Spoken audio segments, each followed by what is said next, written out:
menjalankan keyakinan tersebut, tentu akan ibu tanyakan kepada anak-anak ibu, apakah anak ibu yakin membuat keyakinan kelas ini.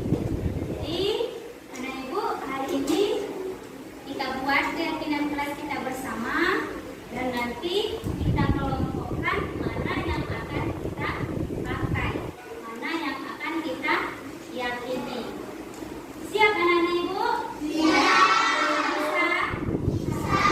Ingat ya, keyakinan kelas yang kita buat itu memakai kalimat atau kata positif. Tidak boleh ada kata tidak. Contohnya, tidak boleh datang terlambat. Kita ganti menjadi datang tepat waktu. Jadi paham anak ibu? Paham, baik.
Bismillahirrahmanirrahim. Assalamualaikum warahmatullahi wabarakatuh.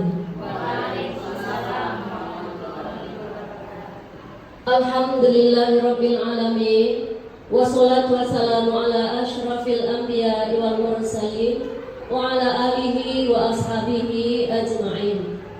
Yang terhormat Bapak Kepala Sekolah SD Adabiah Padang, Bapak Depi Barnas SAG, yang terhormat Ibu-Ibu Majelis Guru SD Adabiah. Baiklah, sebelum kita lanjutkan acara kita buka dulu acara kita dengan membaca basmalah. Bismillahirrahmanirrahim.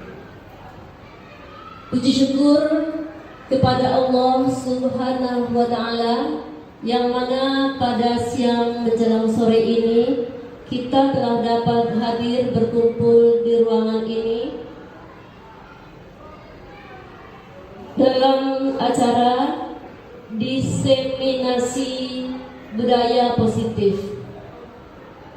Selanjutnya, selawat dan salam kepada junjungan kita Nabi besar Muhammad Sallallahu Alaihi Wasallam. Allahumma sholli ala Muhammad wa ala ali Muhammad.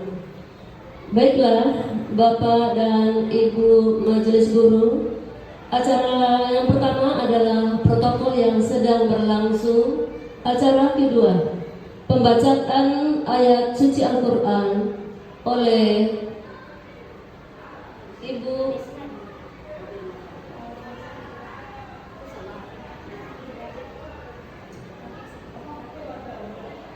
Acara kedua, lagu Indonesia Raya. Hadirin dimohon berdiri.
Hadirin disilakan duduk kembali.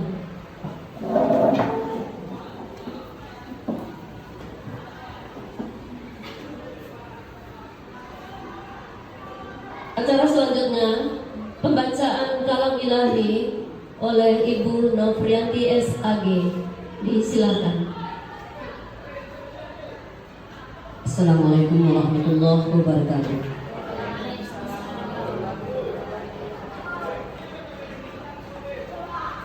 أعوذ بالله من الشيطان الرجيم.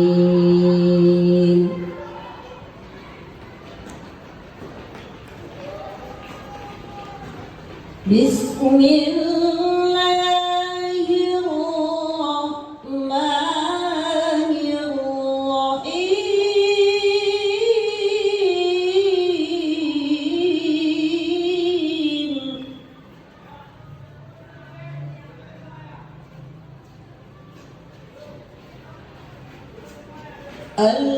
الذين آمنوا وهاجروا وجاهدوا في سبيل الله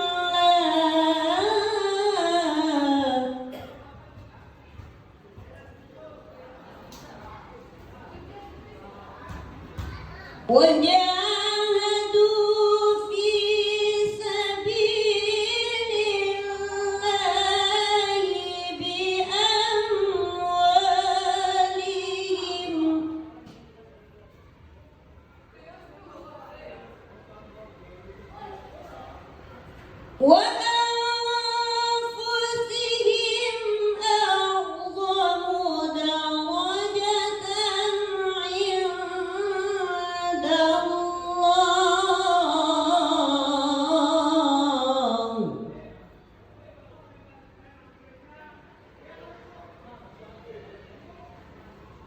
وأولئك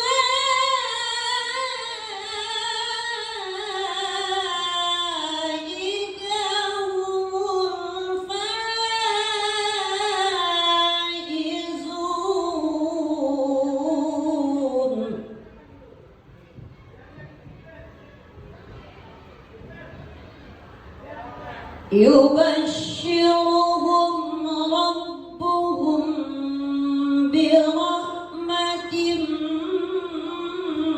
منه ورضوان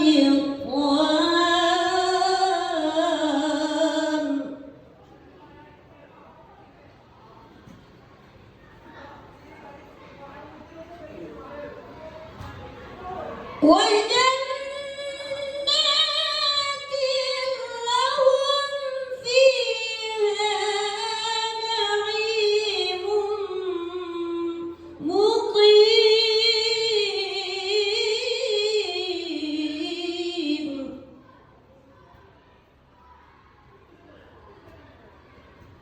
خالدين فيها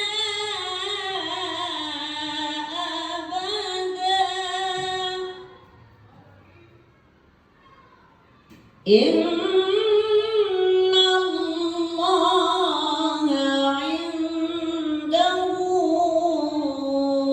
أجر عظيم صدق الله العظيم. Assalamualaikum warahmatullahi wabarakatuh. Waalaikumsalam.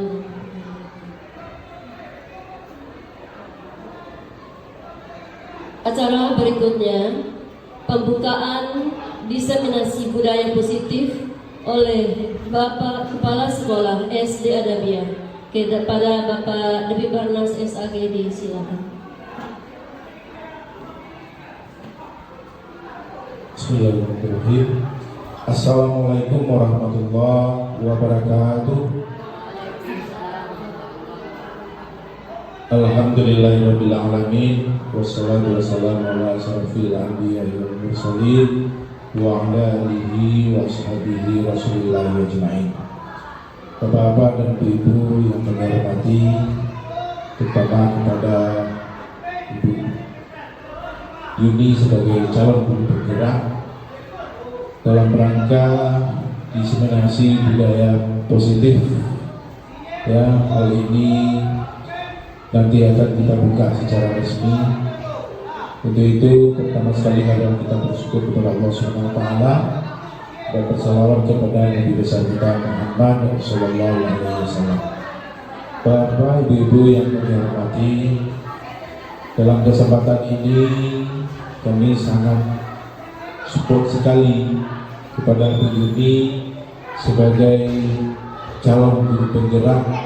Mudah-mudahan beberapa bulan ke depan ini ada hasilnya dan lulus sebagai guru penggerak salah satu di sekolah kita ini.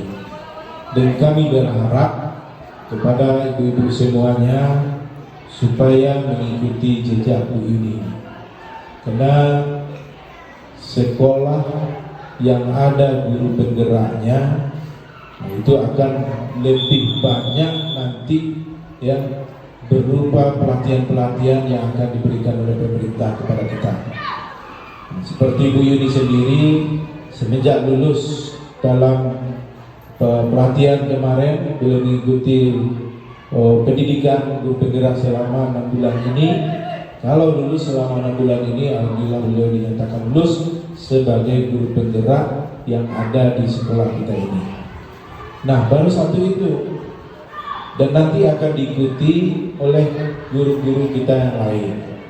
Semua bapak ibu guru kita yang ada di sini yang umurnya belum mencapai 50 tahun, berarti itu diwajibkan untuk mengikuti, ya, program guru penggerak ini. Kami sebagai pimpinan di sekolah ini, ya, sangat support sekali kepada kita semuanya. Ya, ini antara lain adalah untuk meningkatkan, ya, kepercayaan diri kita, meningkatkan ilmu kita, mengembangkan bakat-bakat yang ada pada diri kita, apalagi nanti sebagai pemimpin di sekolah kita ini. Karena estafet kepemimpinan ini yang harus kita jaga. Siapapun yang jadi pemimpin di kemudian hari menentukan nanti, ya, cikal bakalnya ilmu yang didapat dari guru penggerak dan pelatihan-pelatihan yang ada selama ini. Apalagi program dari pemerintah seperti sekarang ini yang akan menjadi kepala sekolah itu berasal dari guru penggerak, yang akan jadi pengawas pendidikan itu berasal dari kepala sekolah penggerak nantinya.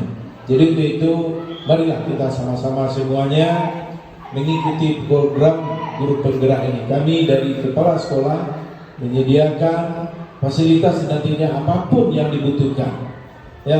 Kami sangat support sekali itu. Kemudian melalui hari ini pada jam ini kita buka dengan membaca Ummul Quran yakni Al-Fatihah. A'udzubillahiminasyaitonirrajim. Bismillahirrahmanirrahim. Alhamdulillahirabbil alamin. Arrahmanirrahim. Maliki yaumiddin. Iyyaka na'budu wa iyyaka nasta'in. Ihdinas siratal mustaqim. Siratal ladzina an'amta 'alaihim ghairil maghdubi 'alaihim waladdallin. Amin. Itu dengan dibukanya diseminasi budaya bahasa positif ini, mudah-mudahan Bu Yuni sebagai calon guru penggerak akan melaporkan di hadapan kita semuanya. Marilah kita ikuti bersama-sama sampai akhirnya. Kami banyak maaf sebagai pimpinan kalau ada hal-hal yang perlu dipertanyakan nanti atau yang perlu kami berikan semacam waktu untuk Bapak Ibu semuanya. Kami sebagai kepala sekolah siap untuk itu. Banyak maaf, wabillahi taufiq wal hidayah. Assalamualaikum warahmatullahi wabarakatuh. Waalaikumsalam warahmatullahi wabarakatuh. Acara berikutnya penyampaian materi dan sharing oleh calon guru penggerak angkatan 8 kepada Ibu Yunita Anggraini SPD. Disilakan.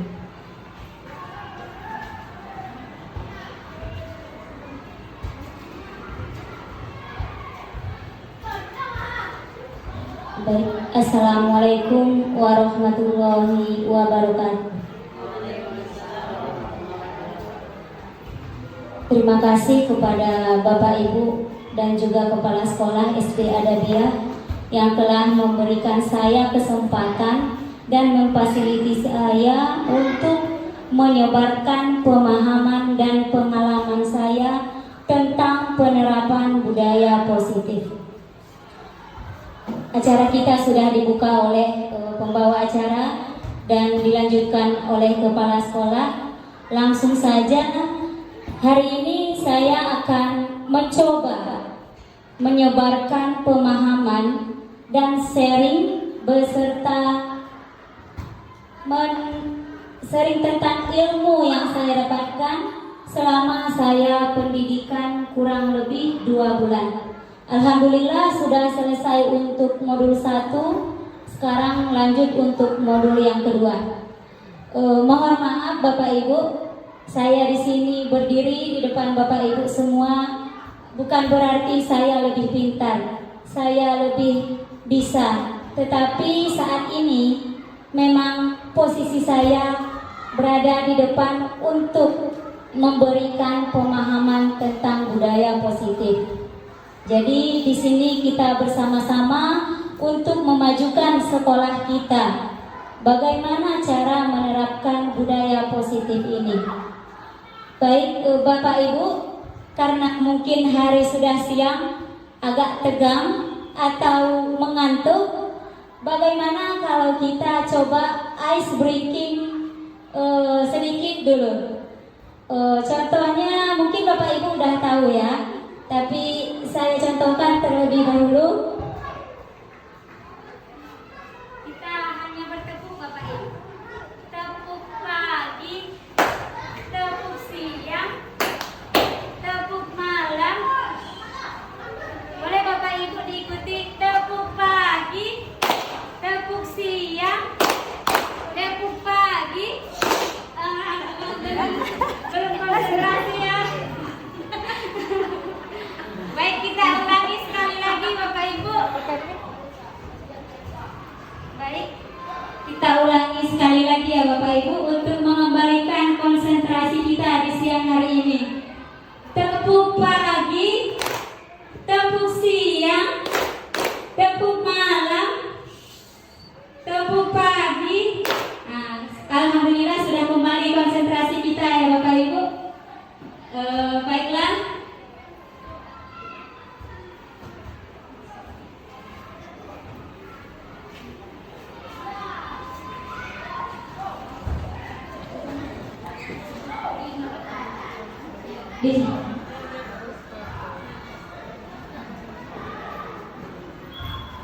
Baiklah Bapak Ibu, yang pertama sekali yang akan kita rubah itu adalah perubahan paradigma kita dalam belajar. Contohnya adalah mindset kita. Bagaimana mindset kita itu dapat berubah, itu tergantung kepada diri kita masing-masing. Contohnya saya sendiri, selama ini saya menganggap anak itu adalah sebuah kertas kosong yang sesuka hati saya menggambar atau melukis apa yang saya inginkan. Ternyata dalam mengikuti pendidikan kurang lebih 2 bulan ini, ternyata saya salah besar Bapak Ibu.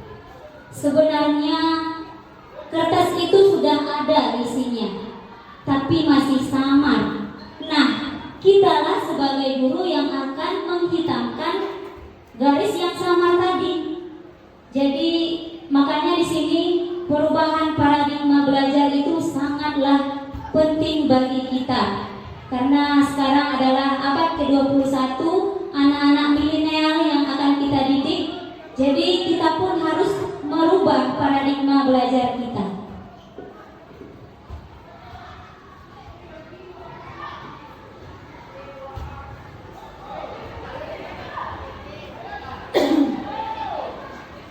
Yang akan kita bahas di sini ada beberapa Bapak Ibu. Yang pertama adalah disiplin positif. Menurut Bapak Ibu, disiplin yang positif itu seperti apa?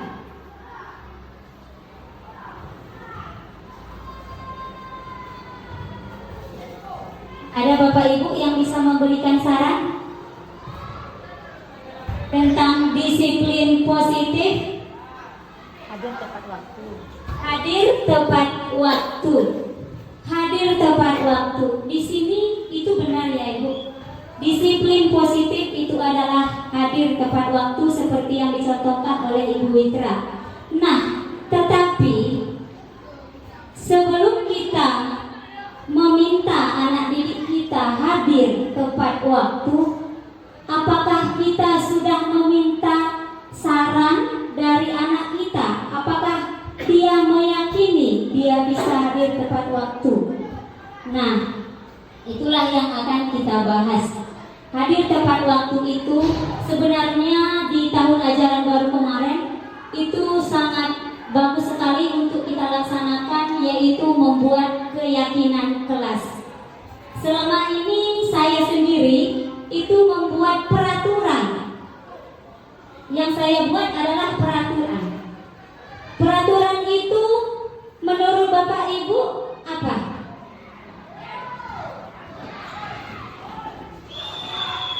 Ada yang memberikan saran?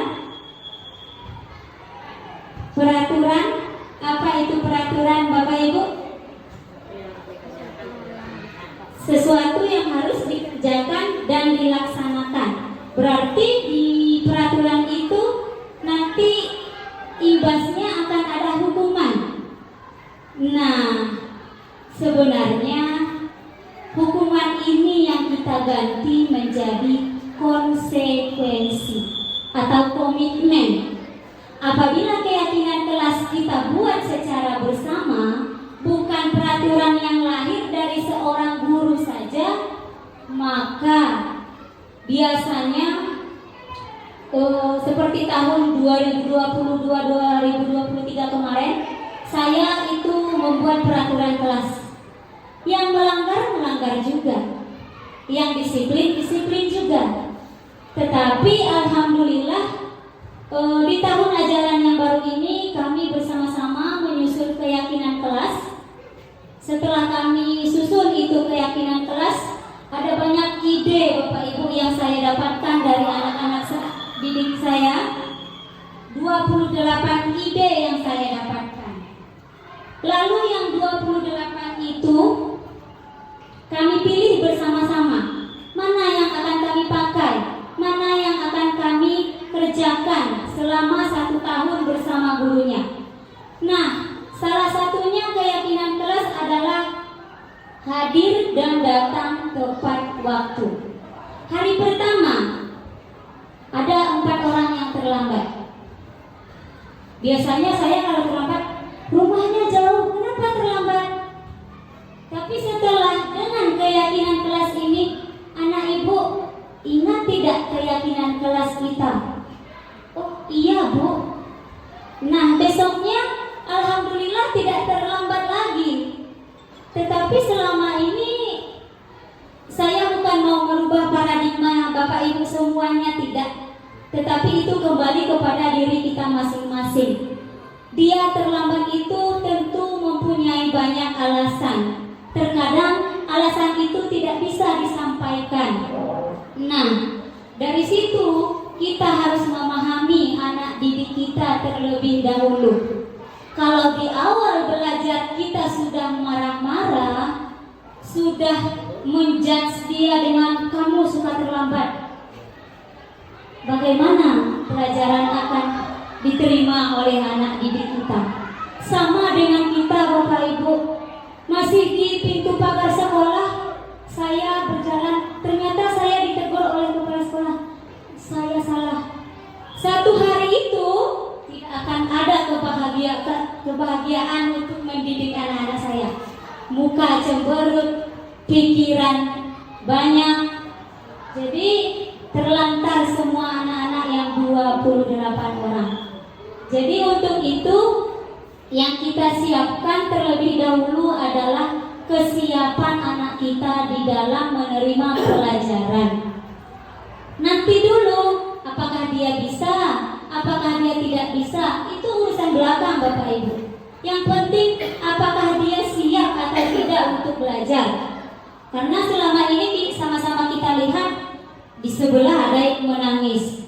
Kenapa dia menangis? Tentu ada alasan bagi dia kenapa dia menangis. Nah, itulah yang harus bisa kita fasilitasi.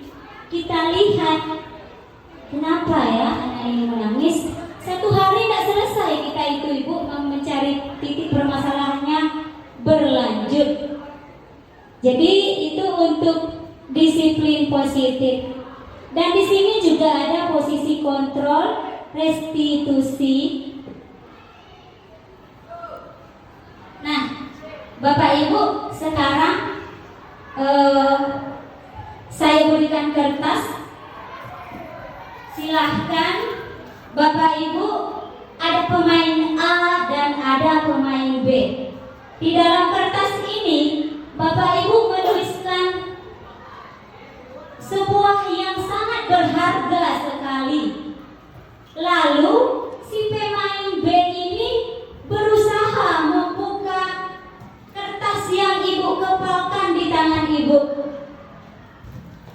Saya bagikan ya Bapak Ibu.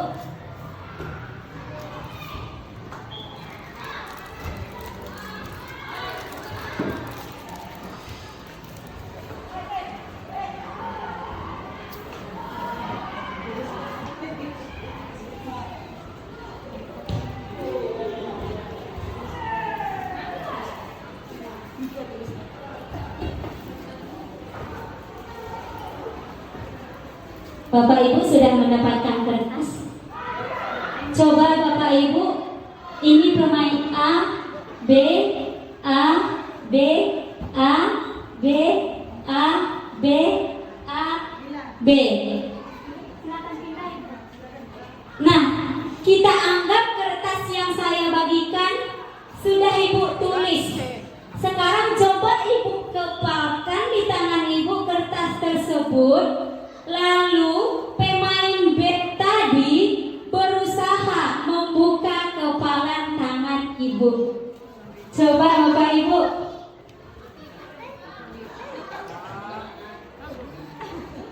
Ya, dicoba Bapak Ibu. Dicoba. Iya, bagus sekali. Kuat sekali ya Bapak Ibu ya. Dah, sudah Ibu, terima kasih. Apa maksudnya Ibu saya memberikan seperti itu? Begitu juga dengan siswa kita, Bapak Ibu. Sekuat apa teman kita membuka, kalau kita menganggap yang di tangan ini berharga dan rahasia, tidak akan bisa dibuka dengan mudah. Seperti yang Ibu Dewi bilang, kuat sekali katanya. Tentu pemain A, dia harus berusaha. Bagaimana rahasianya tidak boleh terbongkar. Nah, itulah yang harus ada pada diri kita Bapak Ibu. Karena kita adalah seorang pemimpin di dalam kelas kita. Jadi, itu yang harus kita lakukan. Nah, tetapi tidak selamanya ini seperti ini. Apabila ada yang perlu kita bagikan kepada anak-anak kita, tentu dengan tangan terbuka. Ya Bapak Ibu?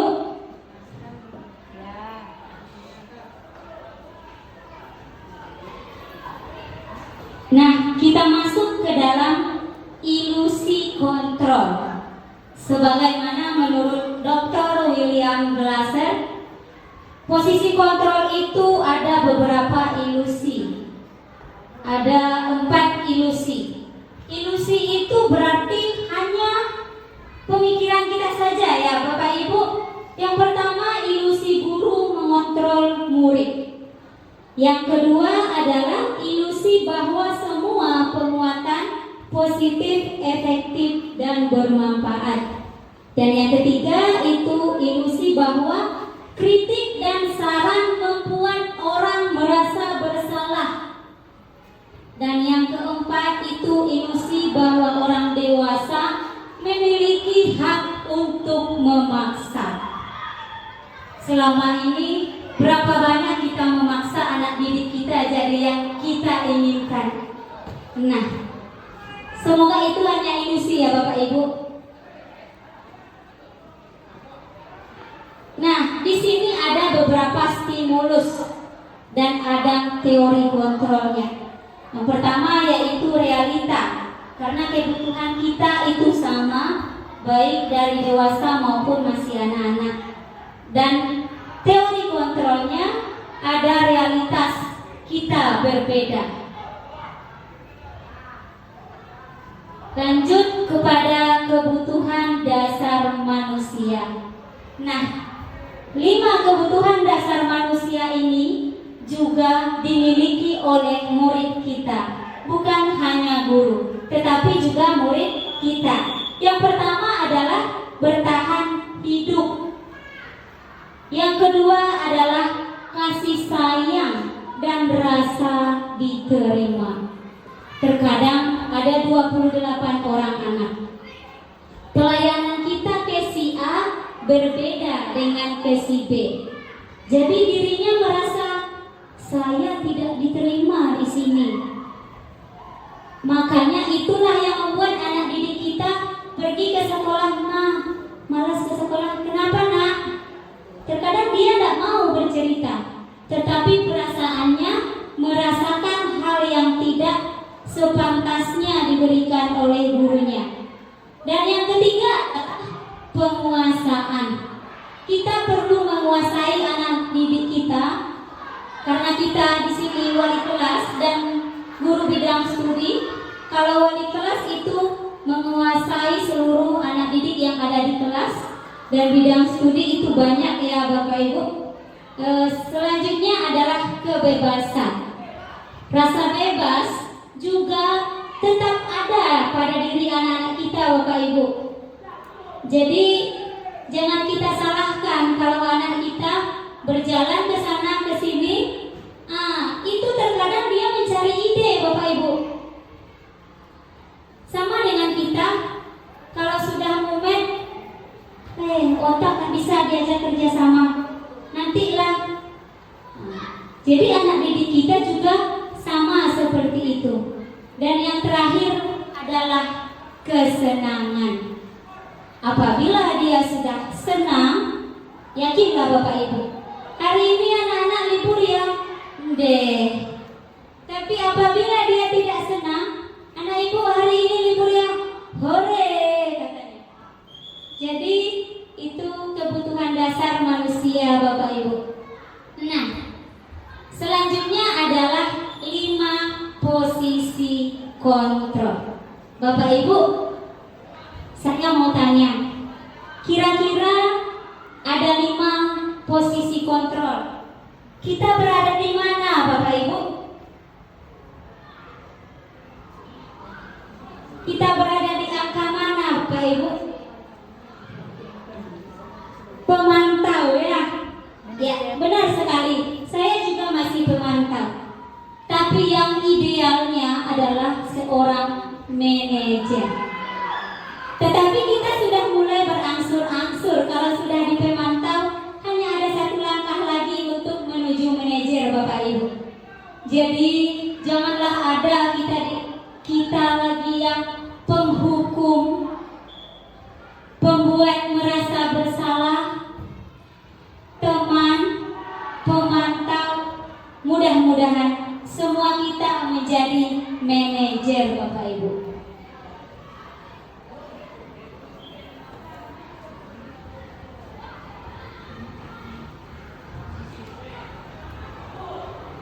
Coba Bapak Ibu, ini ada ilustrasi video. Silakan Bapak Ibu lihat tentang posisi kontrol.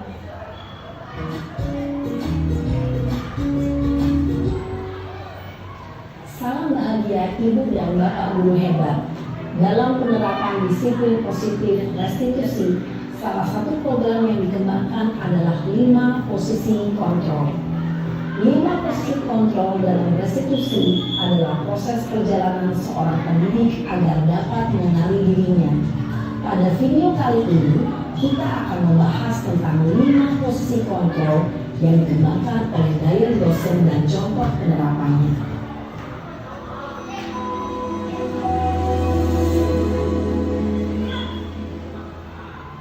5 posisi kontrol itu adalah 1. Posisi penghukum, 2. Posisi pembuat merasa bersalah, 3. Posisi teman, 4. Posisi pemantau atau monitor, dan 5. Posisi manajer.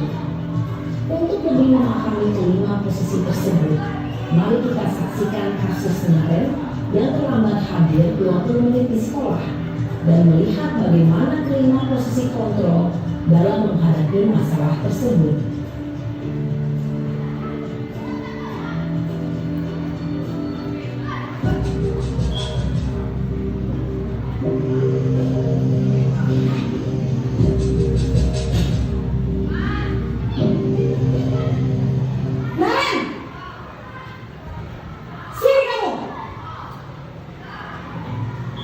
Selamat pagi Bu. Selalu terlambat. Kamu deh, pasti terlambat. Maaf Bu, saya Apa? Apa coba? Alasan kamu apa lagi? Kapan sih kamu tidak terlambat? Malas sekali ya kamu jadi anak. saya Dasar pemalas. Gak kapok-kapok sih kamu. Sudah berapa kali terlambat? Sana, kamu keliling lapangan basket 2 kali. kenapa saya harus keliling lapangan basket Bu? Kenapa? Kamu melawan ibu. Berani-beraninya jawab. Sudah terlambat, masih berani jawab pula. Sekarang, keliling lapangan basket 5 kali sekalian. Biar kapok. Ditambah lagi Bapak Ibu. Pergi sana ke lapangan basket. Posisi penghukum biasanya berbicara dengan nada tinggi, menghardik, menunjuk-nunjuk, menyakiti, dan menyindir. Hukuman bisa berupa fisik maupun psikis. Ibu dan Bapak Guru hebat, dampak yang terjadi pada murid ketika guru berada pada posisi penghukum adalah murid cenderung akan memberontak, bahkan menyimpan dendam.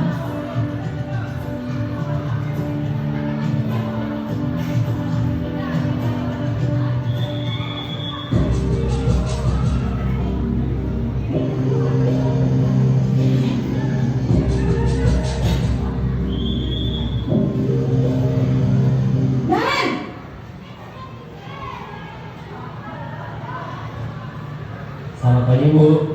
Naren, kamu kenapa terlambat lagi, nak? Ya Tuhan, Naren, kamu senang ya bikin ibu susah ya? Kalau kamu terlambat lagi, nanti ibu yang ditegur bapak kepala sekolah, nak. Disangka ibu tidak bisa membina kamu. Duh, gimana ini? Maaf, Bu. Duh, Gusti Naren, kamu suka ya kalau ibu tegur bapak kepala sekolah? Terus, sekarang ibu harus tulis apa yang di buku absen? Ini kamu sudah sering terlambat loh. Ibu harus apa coba? Maaf, Bu. Maaf sekali. Ya sudah, lain kali jangan bikin ibu susah lagi ya, nak ya. Ibu tidak akan pulang lagi kalau kamu gini terus. Bisa jantungan kalau ibu tegur bapak kepala sekolah. Sana cepat kelas. Maaf ya, Bu. Maaf sekali. Posisi pembuat rasa bersalah berbicara dengan nada tenang, cenderung lembut. Namun kata-kata yang diutarakan membuat murid merasa menjadi orang yang gagal, memandang buruk dirinya sendiri, merasa tidak berharga, dan tidak sanggup membahagiakan orang lain. Ketika guru mengambil posisi pembuat rasa bersalah, murid akan menganggap dirinya yang bersalah dan ia akan menyimpan emosi negatif tersebut di dalam dirinya.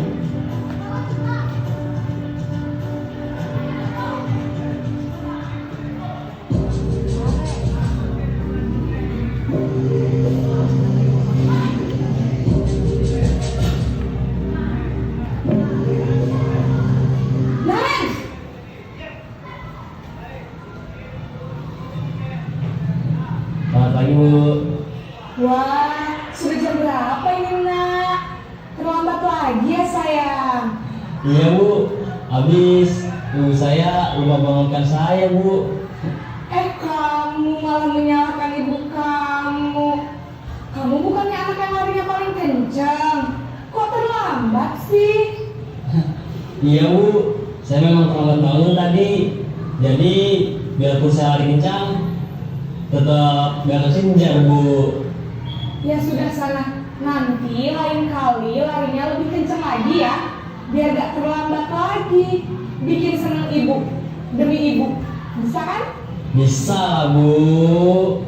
Ya sudah sana masuk kelas. Ibu beresin urusan absen kamu. Kamu ini ada-ada saja.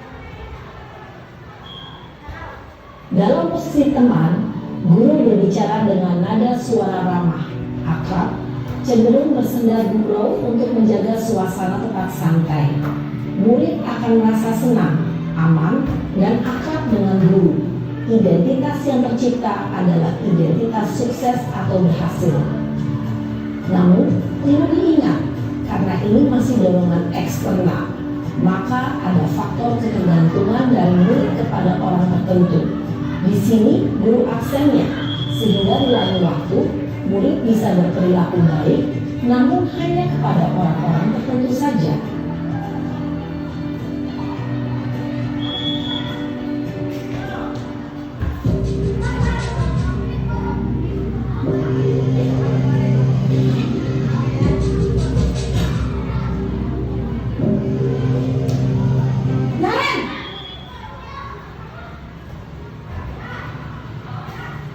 Selamat pagi, Bu.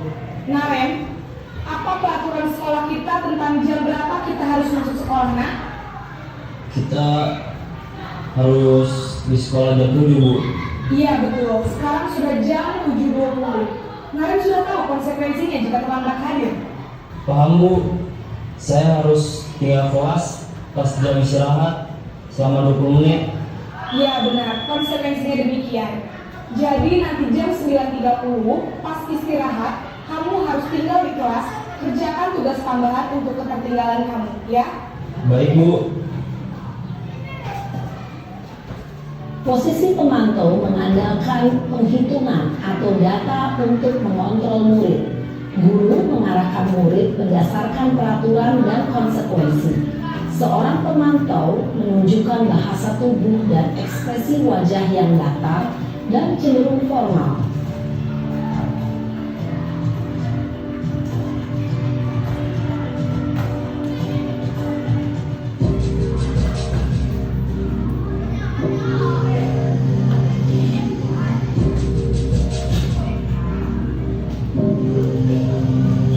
Naren!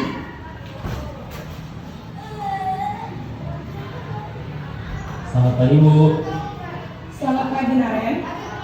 Maaf, Bu. Saya terlambat. Iya, sekolah masuknya jam 7, sekarang sudah jam 7.20. Jadi sekarang bagaimana ini, Naren? Maaf, Bu. Saya lupa setel alarm saya semalam. Baiklah, menurut kamu, keyakinan sekolah yang mana yang perlu kamu tingkatkan? Menghargai diri sendiri dan orang lain mungkin ya, Bu. Setuju. Jadi, apakah Naren meyakini prinsip saling menghormati tersebut? Iya, Bu. Saya meyakininya. Apakah Naren bersedia memperbaiki masalah keterlambatan ini? Bersedia, Bu. Bagaimana kamu akan perbaiki masalah keterlambatan ini?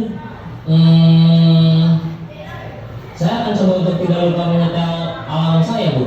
Baik, kalau Naren lupa menyetel alarm di rumah, ada orang yang kira-kira bisa bantu mengingatkan tidak? Ada, Bu. Kakak saya, Kak Emma. Ada lagi selain Kak Emma? Selain Kak Emma, ada ibu saya. Baik, jadi yang mengingatkan Naren adalah Kak Emma dan ibu kamu, ya? Kira-kira akan mulai setel alarm kapan nih, Naren? Setelah pulang sekolah, akan segera saya lakukan. Baik, jadi Naren akan setel alarm untuk bangun besok pagi dan akan diingatkan oleh kakak dan ibunda Naren, ya. Ada lagi yang mungkin perlu dilakukan, Naren, agar tidak terlambat bangun lagi. Tidak ada, Bu. Baik, Naren, terima kasih untuk kerjasama kamu. Sekarang kamu perlu kembali ke kelas untuk belajar. Baik, Bu. Terima kasih. Posisi manajer adalah posisi kontrol yang disarankan untuk membimbing murid memiliki sikap disiplin yang positif, yaitu murid yang mandiri, bertanggung jawab, dan dapat memecahkan masalah. Tujuan dari posisi ini adalah agar murid dapat berefleksi atas tindakannya. Guru akan dengan tulus memberikan pertanyaan-pertanyaan bermakna, sehingga membuat murid dapat belajar dari kesalahannya dan mencari sebuah solusi untuk menyelesaikannya. Ibu dan Bapak guru hebat, setelah mengamati adegan kelima posisi kontrol tadi, kira-kira posisi mana yang paling ideal? Posisi mana yang dapat menunjang motivasi intrinsik murid? Ya, tentu posisi manajer. Posisi ini memang posisi ideal yang ingin dituju setiap pendidik. Pada posisi inilah, guru dapat menerapkan disiplin positif yang berpihak pada murid, yang memerdekakan murid. Perjalanan seorang pendidik tentunya tidak mudah untuk sampai pada posisi seorang manajer. Namun, tujuan kita pasti, yaitu menciptakan murid-murid yang mandiri, merdeka, dan bertanggung jawab. Semoga penggambaran 5 posisi kontrol yang telah diperlihatkan ini dapat menjadi ajang refleksi bagi kita semua, agar dapat terus mengasah dan menerapkan disiplin positif yang memerdekakan murid. Mari terus berlatih dan bersemangat. Selamat menerapkan. Salam dan bahagia Ibu dan Bapak guru hebat.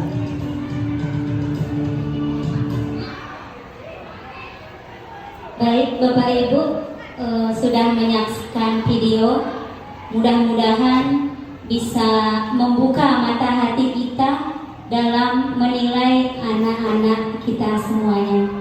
Dan di sini dapat saya simpulkan dari video tersebut, jadilah kita sebagai guru yang dapat memberikan solusi untuk anak-anak kita, bukan membuat anak kita menjadi seorang anak yang merasa bersalah, tetapi kita mencarikan solusi.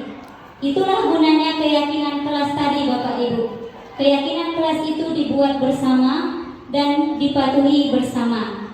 Jadi apabila dia lupa dengan keyakinan kelas kita, maka kita akan mengingatkannya tentang apa keyakinan kelas yang sudah kita buat sebelum kita memulai pembelajaran. Jadi semoga kita semua menuju posisi kontrol yang kelima ya Bapak Ibu, berangsur-angsur. Memang tidak mudah, tapi kalau kita mau berubah, kita akan menuju ke sana.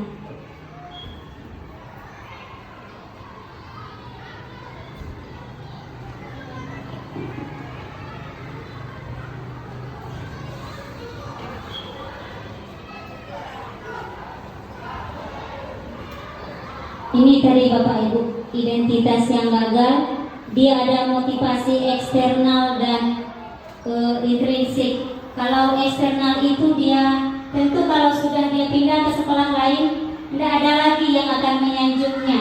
Jadi kita harus membuat anak kita merasa mandiri dan bertanggung jawab dimanapun sekolahnya berada. Selanjutnya ada langkah yang menstabilkan identitas tadi. Teori kontrol kita adalah kita semua akan melakukan hal terbaik yang bisa kita lakukan. Dan yang kedua adalah validasi tindakan yang salah.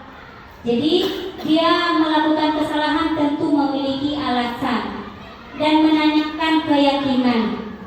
Nah, keyakinan yang dibuat itu akan memiliki motivasi internal.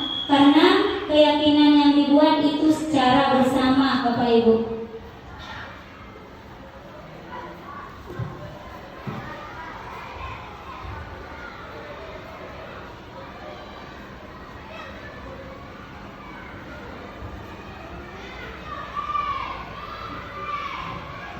Jadi contoh dari video Sinaren itu adalah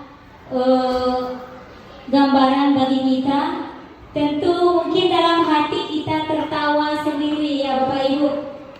Yang mana pernah saya lakukan ya, yang mana pernah saya rasakan di zaman saya sekolah.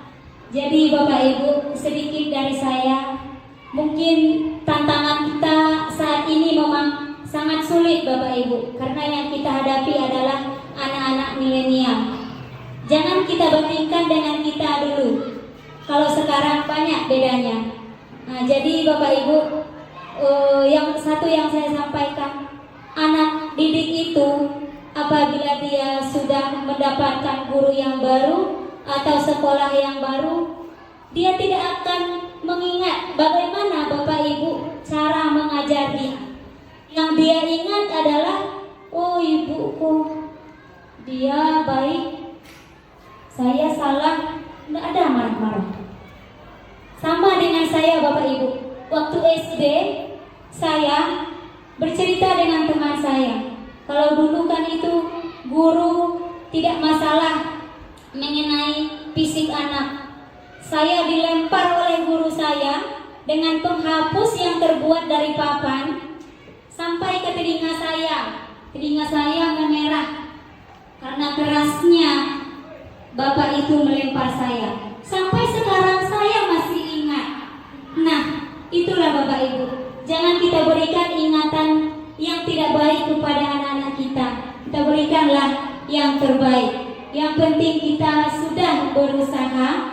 Apapun hasilnya, itu kembali kepada murid-murid kita. Karena sejatinya anak didik kita itu mempunyai pendidikan pertama di rumahnya masing-masing. Itu yang harus kita pahami Bapak Ibu.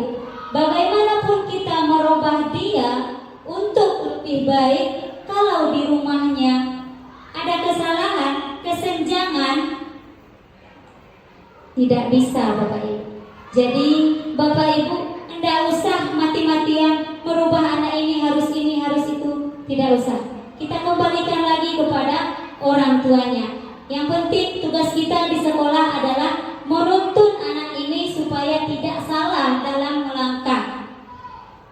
Jadi mungkin itu yang bisa saya sampaikan, yang bisa saya sebarkan, karena namanya juga kita belajar ya Bapak Ibu. Baru sedikit yang bisa saya dapatkan.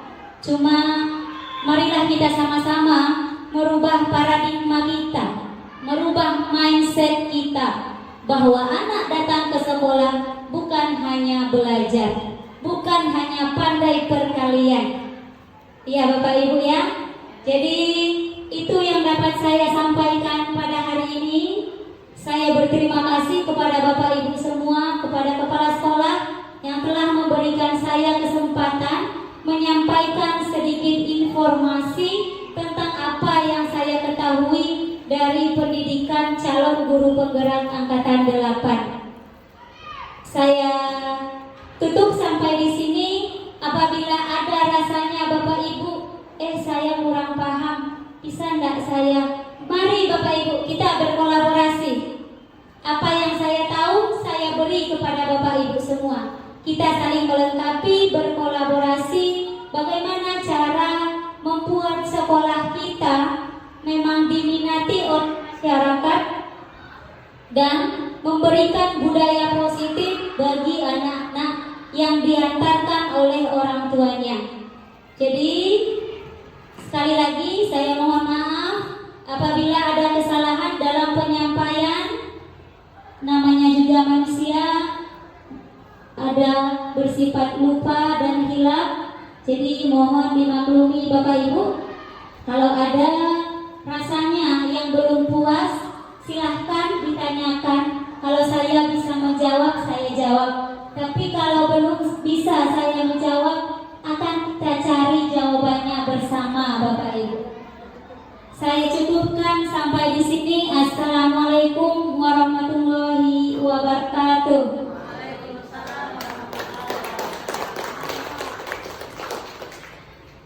Kepada Ibu Yuni yang sudah menyampaikan panjang lebar terhadap kita tentang diseminasi budaya positif. Mudah-mudahan apa yang disampaikannya tadi dapat kita ambil manfaatnya dan kita dapat laksanakan dalam kehidupan kita sehari-hari. Demikian acara kita pada hari ini.